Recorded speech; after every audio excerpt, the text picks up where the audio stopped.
सिर्फ जो जज्बा वो हमें देके गए हैं वो उनके बीच में उपस्थित हुआ हूँ। मैं आपका हार्दिक स्वागत करता हूँ और आपका आभारी हूँ कि आप सब लोग यहाँ पर उपस्थित हुए हैं। नेताजी हमारे देश के बेहतरीन स्वतंत्रता सेनानियों में सबसे ऊपर उनका नाम हमेशा लिया जाता रहेगा। उनका दिया हुआ नारा जय हिंद हमारा राष्ट्र नारा बनकर उभरा है। उनके जीवन से हम लोग समर्पण, त्याग, राष्ट्र प्रेम आदि की भावनाएं हम अपने जीवन में ढाल सकते हैं। उनके दिए गए संदेश को अगर हम अपने जीवन में डालें तो यही उनके लिए सबसे बड़ी श्रद्धांजलि होगी। नेताजी के विचार जब देश स्वतंत्रता की बेड़ियों में जकड़ा हुआ था तब वो कहा करते थे कि हमारी सबसे बड़ी इच्छा यही होनी चाहिए कि देश के लिए अपने जीवन को न्यौछावर करना ताकि देश जीवित रह सके। उस त्याग की भावना पर हमारे देश की नींव रखी जा चुकी है।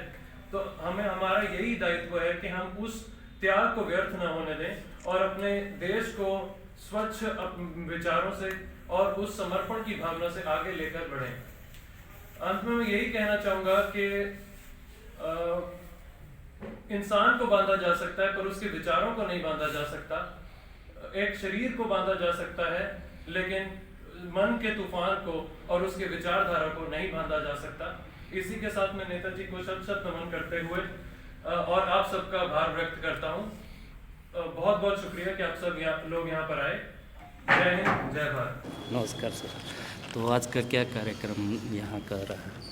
आज हमने श्रद्धेय नेताजी को के जन्म तिथि पर श्रद्धांजलि अर्पित की और जो स्वतंत्रता सेनानी के परिवारों से हमारे पास लोग आए हुए हैं उनका हमने सत्कार किया और उनको शत शत नमन है कि उनके जो त्याग बलिदान पर हमारे इस देश की नींव रखी गई है। अब हमारा दायित्व यही है कि उस भावना से, उस त्याग को हम जीवित रखते हुए देश को स्वच्छ भावना से, अच्छे मन से, कर्तव्य निष्ठा से आगे लेकर जाएं।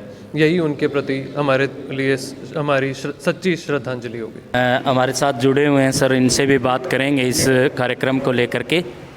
मैं नेताजी जन कल्याण संगठन का जिला अध्यक्ष होने के नाते सीटीएम साहब ने अपना जो कीमती समय निकाल करके दोबारा हमारे बीच में पधारने के लिए मैं बार बार धन्यवाद करता हूं। और प्रशासन ने जिन्होंने रेड क्रॉस की तरफ से उमेद लोहान जी जो हमारे हर वर्ष कार्यक्रम कर रहे हैं जो 25 वर्ष से, मैं उनको भी बहुत बहुत धन्यवाद देता हूँ स्वतंत्रता सेनानी परिवारों की तरफ से। क्या कार्यक्रम था आज का? ये जो है ये चाय पानी का ही प्रोग्राम हम अपनी तरफ से करते हैं जिसमें हमारे सरदार जी हैं जो चाय का प्रोग्राम करते हैं। हमारे बहुत हर साल वही करते हैं चाय का वहाँ पर प्रोग्राम। उसके बाद जो प्रशासन की तरफ से हमारे रेड क्रॉस सोसाइटी के सेक्रेटरी जो लोहान साहब हैं वो हमारे यहाँ रेस्ट हाउस के अंदर सभी स्वतंत्रता सेनानियों का मान सम्मान भी करते हैं और चाय पानी का प्रोग्राम करते बहुत, और जितना भी उसके है उनसे वो स्वतंत्रता सेनानी परिवारों की मदद करते हैं। हम उनको बार बार धन्यवाद करते हैं। एक बात और पूछना चाहूँगा, यहाँ जो अभी स्वतंत्रता सेनानी के कितने अभी जीवित है स्वतंत्रता सेनानी जिला हिसार के अंदर? जिला हिसार के अंदर स्वतंत्रता सेनानी सिर्फ एक ही जीवित है, वो भी सिविलियन से, जो सरदार सिंह हैं पीरावन ढाणी में। उसके अलावा सभी विडोएं हैं और उनके परिवार के सदस्य। स्वतंत्रता सेनानी की विडो कम से कम हिसार जिले के अंदर 30 से 32 जीवित हैं अभी भी जीवित। में तो 15 ही जीवित हैं। हाँ ना पूरे हरियाणा के अंदर 15 जीवित हैं। हाँ जी, जो लगभग आईएनए के ज़्यादा हैं, सिविलियन के कम हैं। ये भी जो एक है वो आईएनए से है या सिविलियन से? वो सिविलियन है जी। क्योंकि जो सिविलियन का जो प्रोग्राम जो स्वतंत्रता आंदोलन जो चालू हुआ था वो 1847 में चालू हुआ था। 90 साल का आंदोलन चला था उन्होंने। उसके बाद ये देश आज़ादी मिली। जो आईएनए का गठन हुआ था वो उसका हुआ था कि नेताजी सुभाष चंद्र बोस आज़ादी इसके कांग्रेस के अध्यक्ष बने थे और वो किसी बात से फिर उन्होंने देखा कि भाई ये हमारे बगैर हथियार उठाए देश आज़ादी नहीं मिलेगी। तब उन्होंने देश के अंदर आज़ादी के लिए हथियार उठाए और उन्होंने आईएनए का गठन किया। और जो भी देश में गई, जैसे बर्मा है, जर्मनी है, वहाँ जा कर के उन्होंने सरकारों से वहाँ से समर्थन लिया अंग्रेज़ों के विरुद्ध और देश का मान और सम्मान किया। हम उस शख्सियत को बार बार नमन करते हैं। जय हिंद।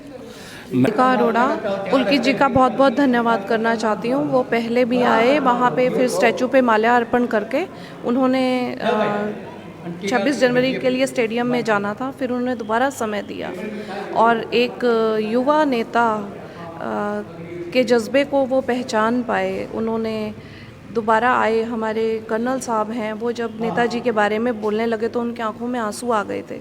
और एक कितने बड़े ऑफिसर जो एक यंग हैं, उन्होंने भी इस जज्बे को कहीं समझा था, तभी वह दोबारा आए यहाँ पे। उन्होंने समय दिया और हम सबका सम्मान किया।